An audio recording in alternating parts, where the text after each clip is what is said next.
Good morning, YouTube. All right, we're getting ready for the kids to come over, and so I am going to pull out one of my favorites. We're going to do a buttermilk roasted chicken. This is brined overnight, coated with buttermilk, and absolutely phenomenal. You're going to love this one. All right, let's cook, y'all. We got a family to feed. All right, we're gonna start the brine for our buttermilk roasted chicken. And I have this huge pot because I'm gonna use one pot to do almost everything, including I'm gonna stash the chickens in here and stick the whole thing in the fridge overnight. I've only got about a quart of water in the bottom. That's really all you need at first. You don't need a ton.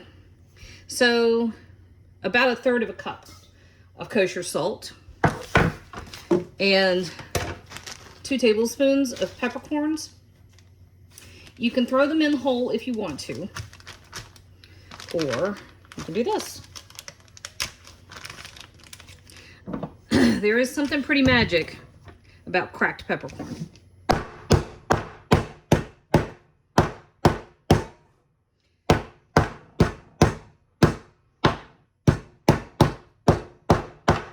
There.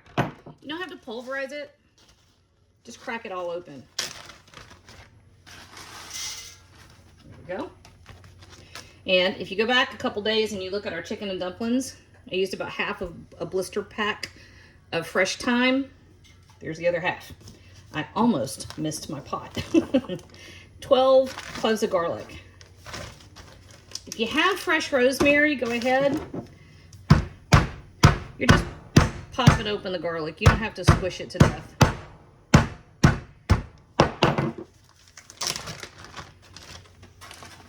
Ta-da! Okay, so this just needs to come up to a boil. We just want to bloom the peppercorn, the garlic, and let the salt dissolve. And then we're going to chill it. So this is all there is to see. Okay, here we go. Bladen's in the background complaining. He's complaining.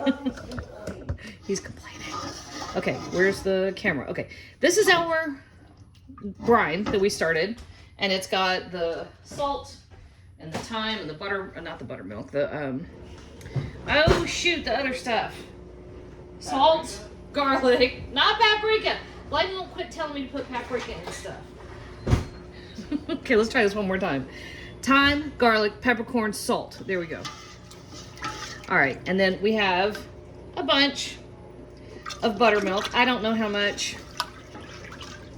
This is a ½ gallon. It seems like it's a ton, but we want enough to completely submerge our chickens. And I apologize about the dishwasher in the background. Our power went out for a few minutes, and it just came back on. All right, when you're doing a brine, you really only want to use just enough water that will submerge whatever you're brining.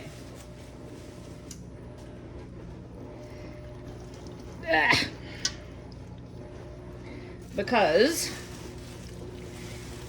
you want as much of that flavor to be available to get into your brined whatever. That was almost perfect. What I'm probably going to do is put a plate on top of this. Hang on, I'll show you.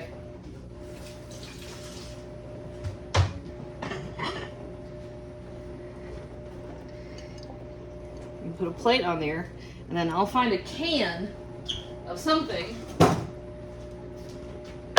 like that. That keeps everything submerged. I'll put saran wrap over the whole thing, chuck it back in the refrigerator, and we'll come back to this tomorrow morning. All right, so we've gone overnight. And this part gets a little bit messy.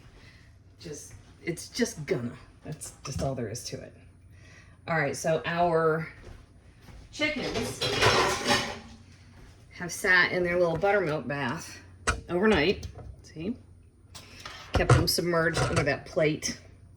And now we want to bring them out. We want the skins to dry out a little bit. So this is still morning. Well, here we go. We're not going to roast them until tonight.